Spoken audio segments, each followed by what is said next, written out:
Guys, welcome back to our YouTube channel. सबसे पहले तो हम हमारी इंश्योरेंस जर्नी काफ़ी दूर तक हम लेके आए हैं। एंड एक चीज़ आप लोगों से कहना चाहूँगा कि जितने भी मेरे दोस्त हैं, जितने भी मेरे फ्रेंड्स हैं, प्लीज़ मैं कहता हूँ इन वीडियोस को ऐसा रैंडमली भी अगर आप देखते हैं तो मुझे लगता है कि आपको काफ़ी सारी नॉलेज मिलेगी। तो guys, don't just keep this. I know people are going today, सब लोग इंटरटेनमेंट की तरफ बहुत ज़्यादा भाग रहे हैं। इंटरटेनमेंट उनको बहुत ज़रूरत है, लेकिन as a person, as a market person, as a public person, मैं आप लोगों को ज़रूर कहूँगा कि अपने जानकार आप खुद बनिए। आप बहुत सारी चीज़ें आप यहाँ से बचा सकते हैं जो कि मेरे वीडियोस के थ्रू मैं आपको बताना चाहता हूँ। So thank you again and again watching my videos continuously. So हम लोग अपना शुरू करते हैं। जो आज का हमारा टॉपिक होने वाला है वो होने वाला है एनसीबी। एनसीबी होता क्या है, इसके बारे में हम डिटेल डिस्क्रिप्शन करेंगे, तो वीडियो में लास्ट तक बने रहिएगा। चलिए शुरू करते हैं। NCB guys, generally NCB stands for no claim bonus. और एनसीबी के बारे में ज़्यादा जानकारी अगर हम इससे देखें, जो यहाँ पे इसके जो वर्ड्स दिए हैं, नो क्लेम बोनस, इसी से आपको पता चल रहा होगा कि किसी तरीके का, एक तरीके का ये बोनस है जो कि मिलता है। अब ये किसको मिलता है इसके बारे में मैं आपको डिफाइंड डिस्क्रिप्शन देता हूँ। एनसीबी एक तरीके का नो क्लेम बोनस होता है। वो जनरली उन कस्टमर्स को दिया जाता है, उन ओनर्स को दिया जाता है जो जिनकी गाड़ियों में क्लेम बहुत ही कम आता है या ना के बराबर आता है। जैसे नो क्लेम बोनस का सीधा सीधा सिद्धांत ये होता है कि अगर आप व्हीकल ड्राइव कर रहे हैं और व्हीकल ड्राइव करने के दौरान अगर आप अपनी गाड़ी को क्लेम से अगर आप बचा रहे हैं तो इंश्योरेंस कंपनी बदले में आपको एक बोनस देता है। वो बोनस क्या होता है? वो बोनस ये होता है कि जिसकी वजह से आपका प्रीमियम हर साल कुछ % कम आता है। जैसे मान लीजिए अगर फलाने इंसान के पास जैसे i20 गाड़ी उसके पास है, या फिर कोई 4 व्हीलर या 2 व्हीलर, अपार्ट फ्रॉम दैट कोई ना कोई उसके पास व्हीकल है, ठीक है। वो बहुत अच्छे से व्हीकल ड्राइव कर रहा है। पहले साल उसने गाड़ी खरीदी, टॉप नॉच गाड़ी उसने खरीदी, उसकी गाड़ी में कोई एक्सीडेंट नहीं आया। पहले साल उसने इंश्योरेंस से कोई क्लेम नहीं लिया। दूसरे साल भी उसने कोई क्लेम नहीं लिया। तीसरे साल भी उसने कोई क्लेम नहीं लिया। चौथे साल भी उसने कोई क्लेम नहीं लिया। और पांचवें साल भी उसने कोई गाड़ी का क्लेम नहीं लिया। अब इस केस में अब आप ये सोच रहे होंगे कि भाई जब 5 साल क्लेम नहीं लिया तो उसको मिला क्या? बता रहा हूँ। पहले साल जब उसने गाड़ी खरीदी होगी तब उसको प्रीमियम थोड़ा सा हैवी पड़ा होगा। पहली बार जब उसने गाड़ी खरीदी होगी उसको प्रीमियम थोड़ा सा हैवी पड़ा होगा, लेकिन जब दूसरी बार उसने अपना रिन्यूअल कराने के लिए गया होगा तो उसको उस अमाउंट का कुछ कम अमाउंट देना पड़ा होगा। अब आपको समझ में आया? नो क्लेम बोनस मतलब होता है कि जब आप अपनी गाड़ी का क्लेम नहीं लेते हैं तो इंश्योरेंस कंपनी की तरफ से आपको बोनस मिलता है। वो बोनस इस प्रकार होता है 0, 20, 25, 35, 45, 50, 0 to 50% तक यहाँ पे बोनस होता है।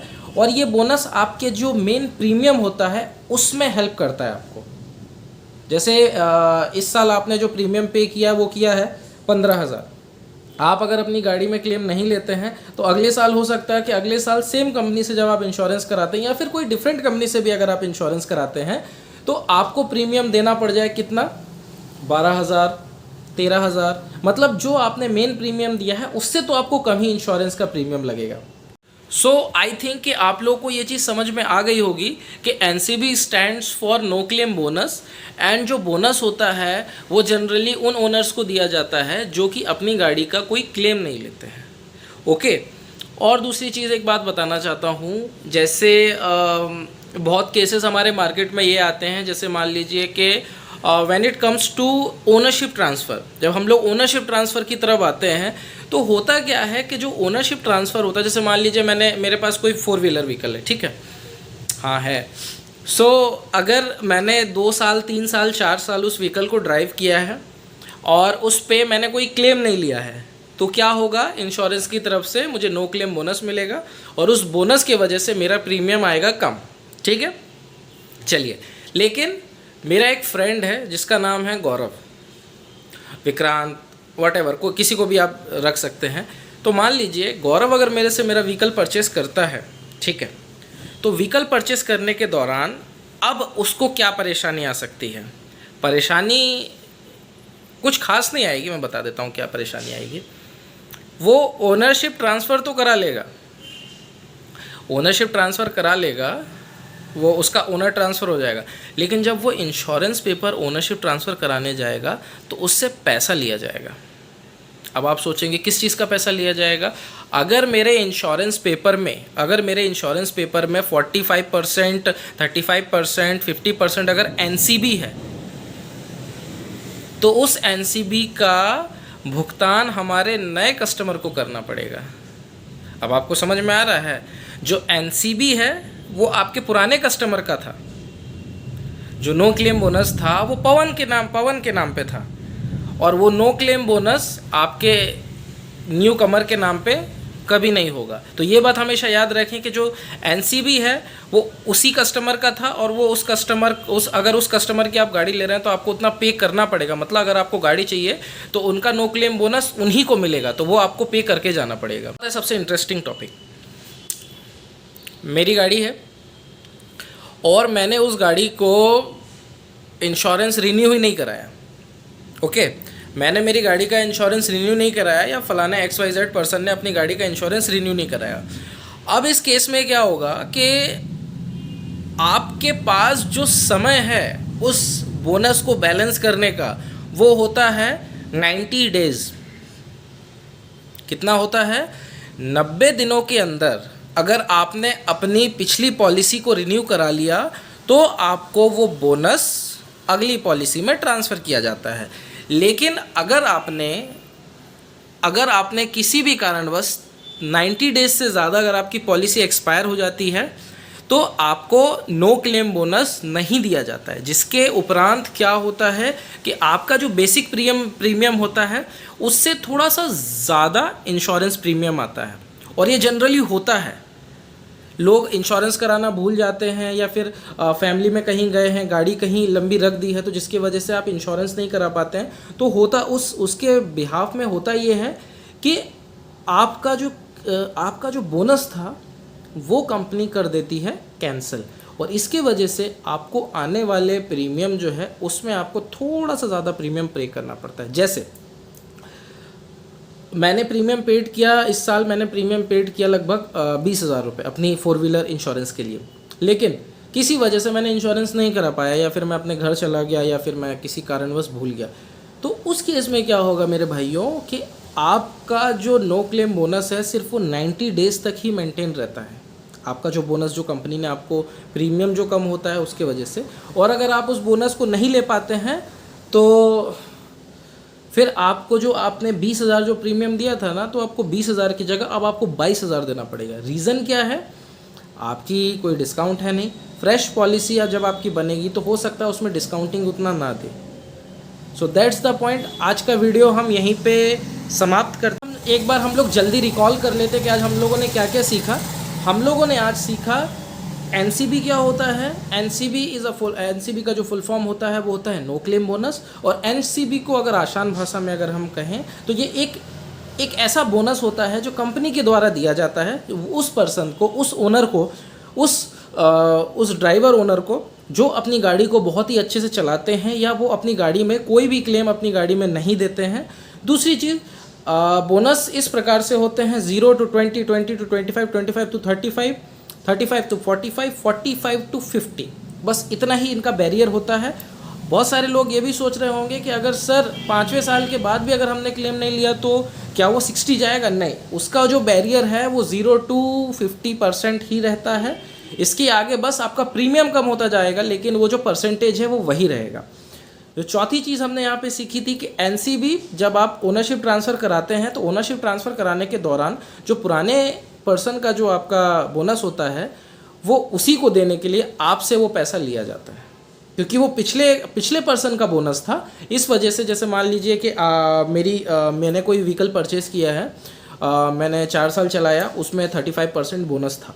अब वो 35% जो बोनस रहेगा, उस बोनस को अगर वो आप चाहें कि वो आपको मिल जाए तो वो आपको कभी नहीं मिलेगा। आपको जब तक आप उस बोनस को पे नहीं करेंगे, या अगर आप अगर आप नहीं करते हैं तो ओनरशिप ट्रांसफ़र आपके नाम पे इंश्योरेंस का नहीं होगा जब तक कि वो पॉलिसी फेल ना हो जाए। चाहे ऐसे चाहे वैसे प्रीमियम आपको वही पे करना पड़ेगा। दोनों बातों में सेम डिस्टेंस है। हाँ, और एक चीज़ बता देता हूँ, नो क्लेम बोनस किन केसेस में आपको मिल सकता है। If you are a owner driver, आपकी डेथ हो जाती है, आपकी वाइफ या फिर आपका कोई कलीग है, कलीग इन द सेंस कि आपका कोई ब्लड रिलेटिव है, तो अगर आप अपनी इंश्योरेंस पॉलिसी उसकी पे ट्रांसफ़र करते हैं तो आपका नो क्लेम बोनस आपके ब्लड रिलेटिव को पूरा मिलता है, क्योंकि वो आपके ब्लड रिलेशन में आते हैं। इस बात का ध्यान रखिए, क्योंकि बहुत सारे हमारे एजेंट्स गलती क्या करते हैं, ओनरशिप ट्रांसफ़र होता है तो भैया पूरा बोनस का पैसा लेते हैं और फ्रेश पॉलिसी बनाते हैं। ऐसी गलती बिल्कुल नहीं करनी है। ब्लड रिलेटिव्स जितने होते हैं उनको वो सारी की सारी पॉलिसीज़ का बोनस ब्लड रिलेटिव्स को मिलता है। अगर हस्बैंड की डेथ हुई है तो उसकी वाइफ को मिलेगा, अगर वाइफ की डेथ हुई है तो उसकी हस्बैंड को मिलेगा, और ये अपने बच्चों में भी ट्रांसफ़र करा सकते हैं जिसको भी वो देना चाहते हैं। सो गाइज़, आज हम अपना टॉपिक यहाँ पे ख़त्म करते हैं। आई होप आप सबको बहुत मज़ा आया होगा।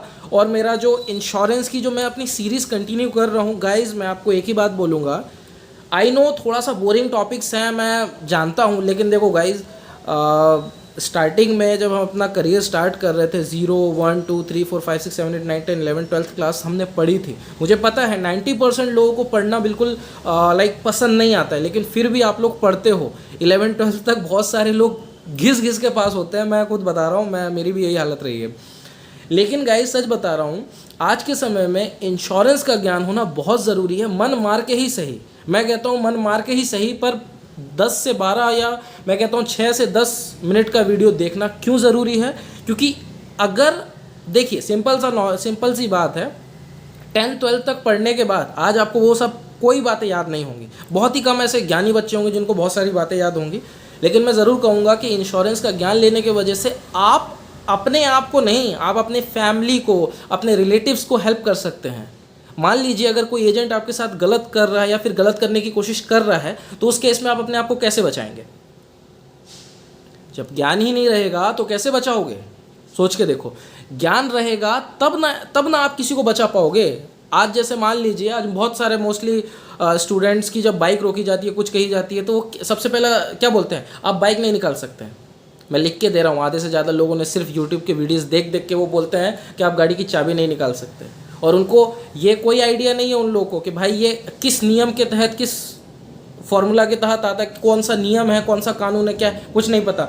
फलाने आदमी ने वीडियो बनाया, देख लिया, कर लिया। लेकिन जब आप वहाँ उस प्रेजेंस मोमेंट में खड़े होते हो और जब आपकी कोई चाबी छीनने की कोशिश करता है और जब आप उसको नहीं, ऐसा नहीं हो सकता, आप चाबी नहीं छीन सकते, तो उस समय पे सामने वाले को क्या समझ में आता है कि नहीं यार, ये कानून जानता है, इसको कानून का ज्ञान है, भले ही आपको 2 पैसे का भी ज्ञान ना हो।